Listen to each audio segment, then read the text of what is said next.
My name is Conloy Gums, and we'll be trying to better understand transformation matrices for CSEC Mathematics. So what are transformation matrices? Transformation matrices are matrices that basically maps one point, or what we refer to as another position of form. We usually call this another position of form the image, and this is done through multiplication. Now, when you usually hear the word transformation, what comes to mind?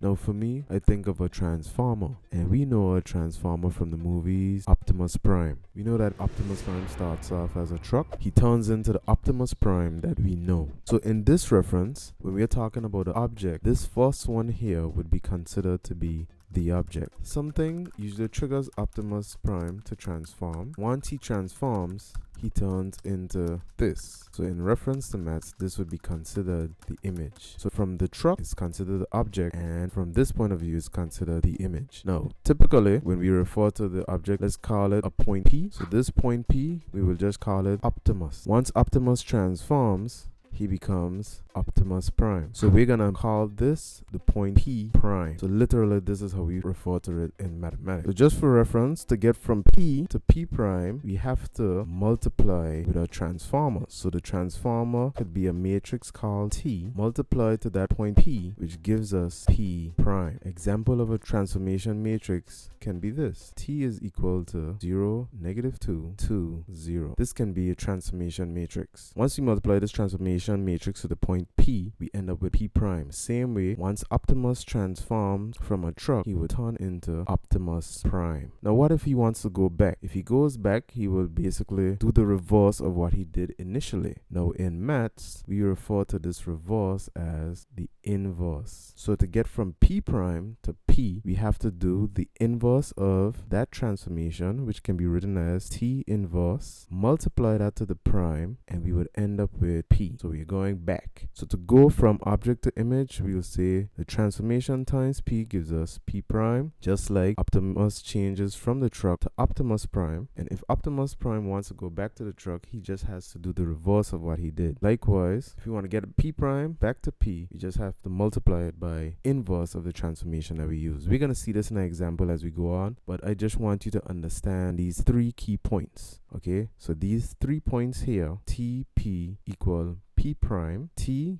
is a transformation matrix, and this can be represented by any other letter. P represents the original point or the object. So this is the original point, and a few of these would give you an object, and then that's going to give you the image once you multiply them. Now that is a theoretical understanding. Let's try to put it into practice. But before we put it into practice, let's look at some common transformation matrices. So what we have here are some common transformation matrices. As you can see, each of these here has their own setup. Now the thing is, in an examination, they might just give you one of these matrices and say, hey, what does this matrix represent? What you would have to know is that it's a 90-degree anti-clockwise rotation about the origin. In the exam, they could also ask you, what is this one here?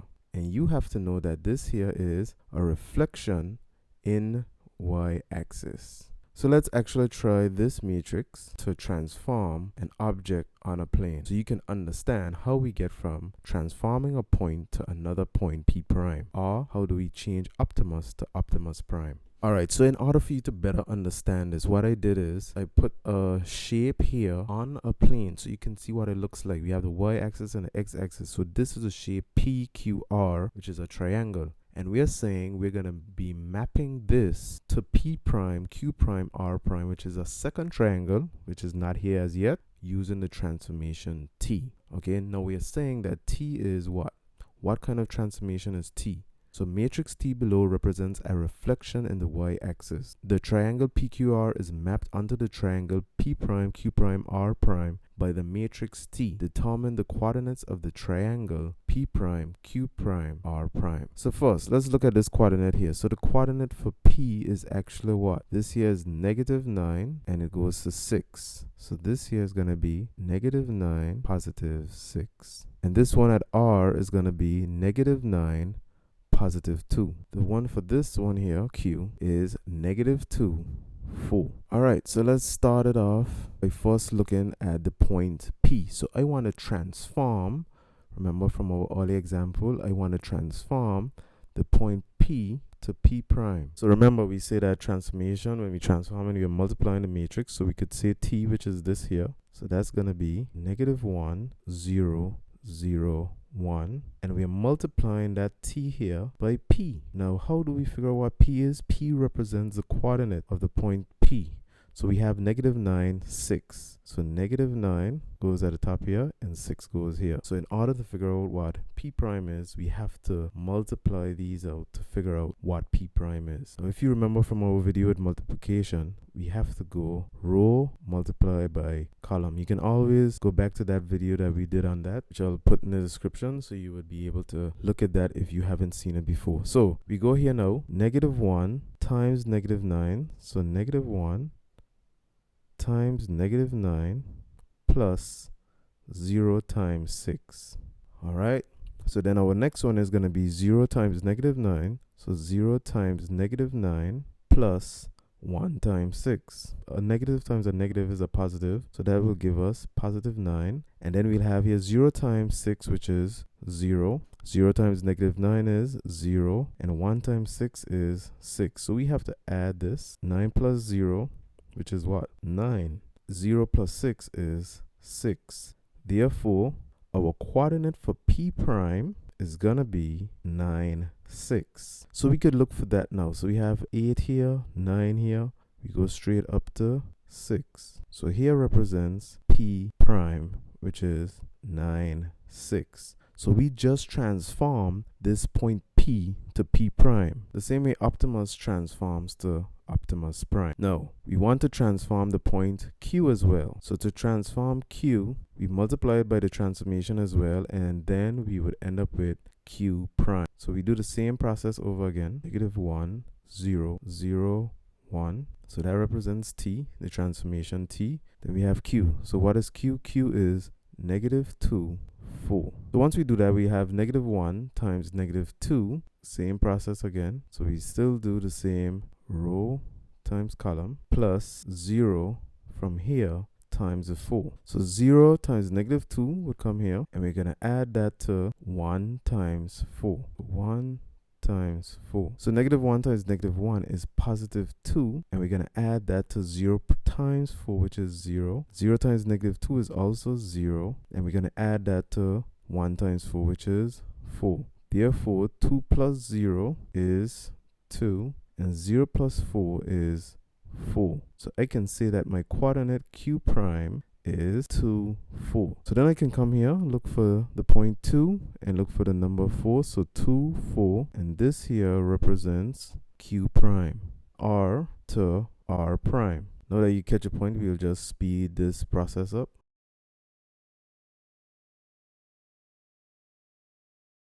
So we know that r prime is 9, 2. As you can see here, these are the 3 points that we transform of this object.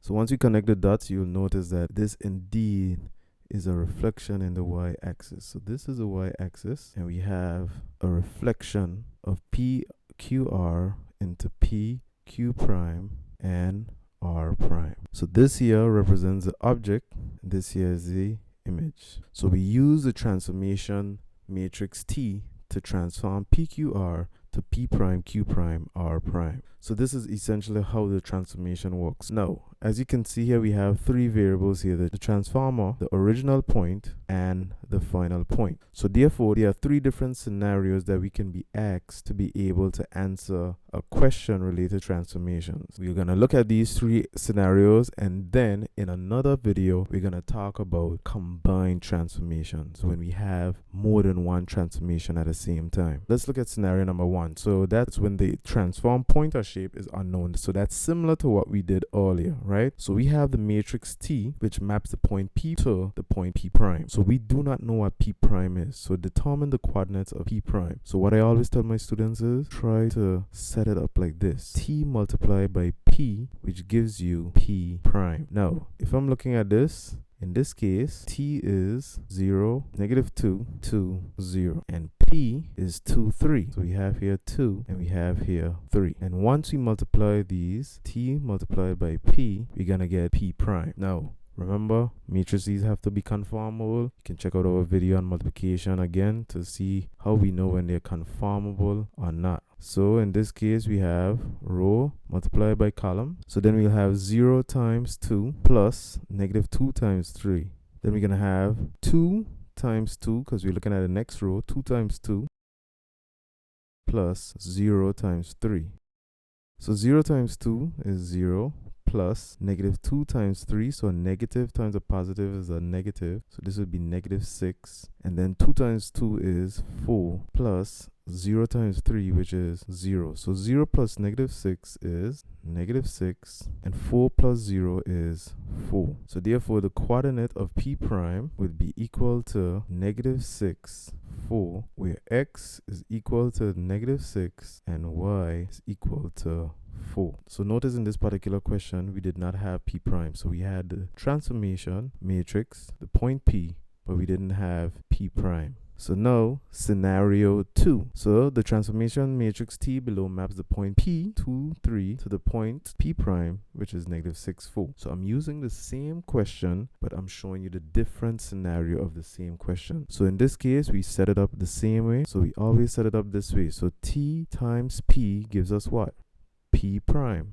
We always try to set it up like this. Now this case, what do we have? We have P and we also have P prime, as you can see here. So what we do not have in this case is some letters in the transformation matrix. So we set it up. So we're going to have 0, M, N, 0, and that's going to be multiplied to 2, 3.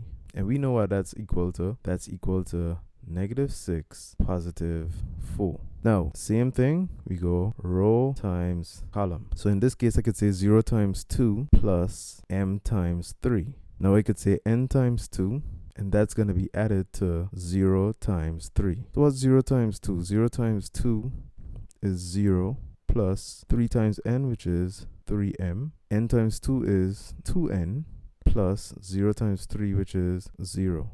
Now remember, this is equal to negative 6, 4. So 0 plus 3m is going to give us 3m, and 2n plus 0 will give us 2n. So we are saying that 3m and 2n is equal to negative 6, 4. So therefore, 3m is equal to negative 6. To get m by itself, we divide both sides by 3. So 3 into itself goes 1. So that leaves us with m. A negative divided by a positive is a negative. So 6 divided by 3 is 2. So that means it's going to be negative 2. All right.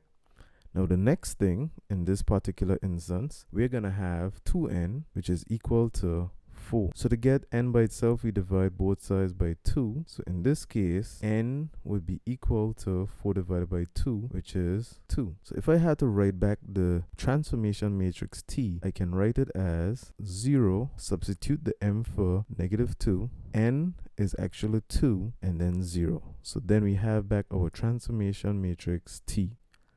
So this is in a case where we have the transform point or the image, and we don't have the transformation in its full entirety. So with this scenario here, we want to know when the original point is unknown. So the transformation matrix T below maps the point P to the point P prime. Determine the transformation matrix that maps P prime back to P, and then determine the coordinates of P. So if we're going from P to P prime, we use the transformation matrix T. Now if you're going from P prime back to P, we have to use what? The reverse of T. So what is the reverse of T? In maths, the reverse is known as T inverse. So the transformation matrix that maps P prime back to P, so P prime back to P, is T inverse. Now in order to calculate the inverse of T, we need to first calculate the determinant of T. So you can look back at our video that allows you to know how to calculate the inverse. So then we will have negative 2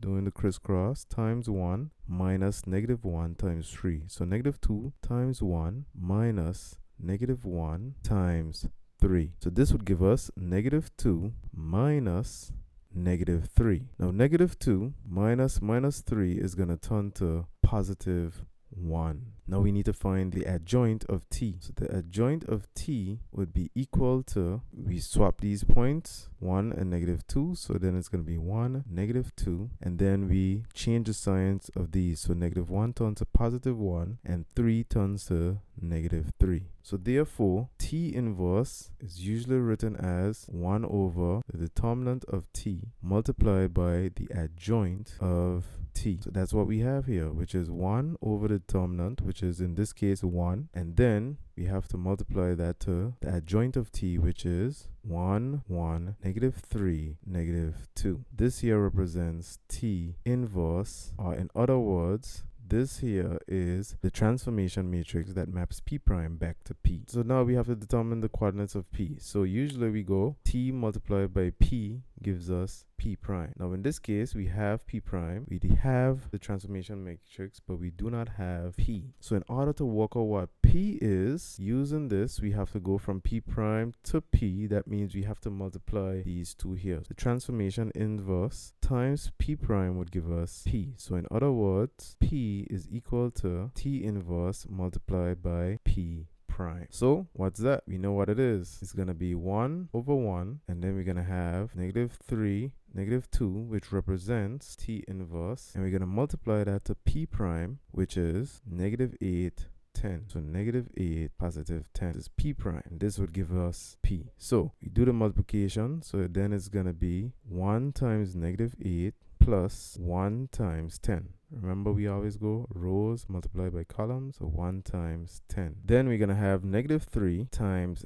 -8 plus -2 times 10. So we'll end up with -8 plus 10. So -8 plus 10 is +2. And then we have -3 times -8, which is +24. And we're going to add that to -2 times 10, which is -20. So 24 plus -20 is +4. So in this case, we multiply by in both cases by 1. So that means we are left with, will give us 2, 4. So as a coordinate, the coordinate for p would be 2, 4, where x is 2 and y is equal to 4. Alright, so this is basically how we work out the transformation aspect of matrices for this level of maths. Now the thing is, when you're doing this, you just have to figure out which scenario you are in, whether it's scenario 1, scenario 2, or scenario 3. In the next video, we'll look at combined transformations so you could see the other aspect of it as well. But whenever you get a question like this, you always try to figure out which scenario am I in and how do I go about figuring it out. If you want to see how each of these matrices work, you can visit the website that I'll put in a link. It's a website called Matrices Fun, and you can get to mess around with these to see what it actually does to an image. So for instance, let's look at a 90 degrees anti-clockwise rotation about the origin. So if you look here, I have the values here which shows the rotation, and this is our object, and as you can see, our image is rotated 90 degrees anti-clockwise. So you can have this as an extra source to help you validate and see for yourself how these matrices can change an image. Go over this video as many times as you need to in order to make it cement in your head. The more you practice on your own to see yourself answering a question, better you can get. It's one thing to watch someone do something, it's a difference when you have to do it. So make sure you get hours in where you get to practice and see yourself get better, and not just watching, seeing how people do it to get ideas. Those are good too. Getting ideas are wonderful, but you have to make sure that you can do it for yourself. You have to engage so you can learn. So continue to work hard, continue to stay focused. Remember, this ain't no play man thing. This is serious business. Be smart.